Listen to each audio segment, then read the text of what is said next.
Hello mga mare, walang nagtatanong pero dumating na nga pala yung in-order ko na nakaraang Mother's Day nga. uy, wait it, at apat na nga ang anak ni Maring Sisi.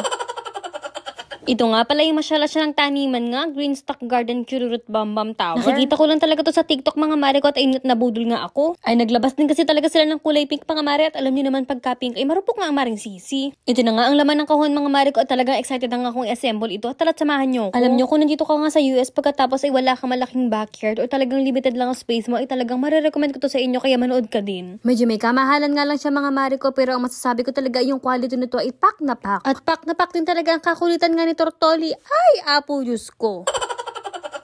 Ay, malapit ka na talagang ipalit sa kalapati, Tortoli. At ito na nga mga mare ko, mabalik na nga tayo. Ito nga tinaayos ko na nga yung mga lupa-lupa nga na kailangan ko. Alam nyo mga mare ko, dito nga sa USA, talagang napakamahal nga dito maging plantita kasi nga ang mamahal ng mga lupa-lupa. Ay, hindi katulad sa atin mga mare, kumuha ka lang dyan ng mga lupa-lupa sa gilid-gilid. At ang mga pataba nga nandyan lang din sa tabi-tabi. At dito nga din sa US, hindi ka buong taon nga makakapagtanim sa labas dahil nga nagwi-winter din. Kaya bawat araw din talaga mga mare ko, ay talagang in-enjoy ko nga ang mga moments ko nga dito nga sa aming backyard. At syempre kasama nga makukulit kong mga alaga. At ito nga mga mare ko, nilalagyan ko na nga pala ng lupa nga yung mga tower. Ay, talaga naman, Diyos ko, mare. Ay, ang aking dalawang anak ay nagsapo ka na naman. Para nga matigil na nga itong pag-aaway na to, ito nga ililipat ko na nga si Tortili sa kabilang bakod nga. Ay, Diyos ko, ikabigat. At alam nyo ba, mga mare ko, sa size nga ng tortlets na yun, ay baby pa din ang mga yan at 9 years old lang ang mga yan. Ay, isipin nyo na lang, plus 5 years, ganun. Din nagkabali-balik ko na mga buto ko dyan.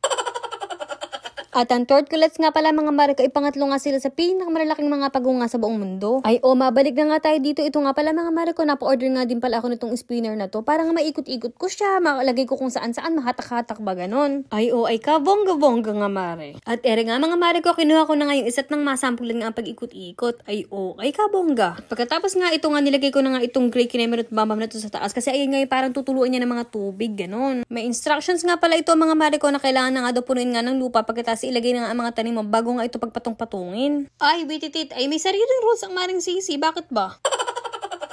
Gusto ko din kasing planuhin nga mga mare ko kung saan ko nga ba ipopwesto ang mga itatanim ko. Kunyari yung lettuce o saan ko ilalagay yung tomatoes, gano'n. At ito nga mga mare ko, lalo nga ako na-excite na nga magtanim. O kita nyo, napaka-cutie patuti. Ay, wag lang talaga itong dudunggo din ni Tortoli at talagang iiyak ako. Commercial break nga muna tayo at rated SPG. Huy, kala mo naman.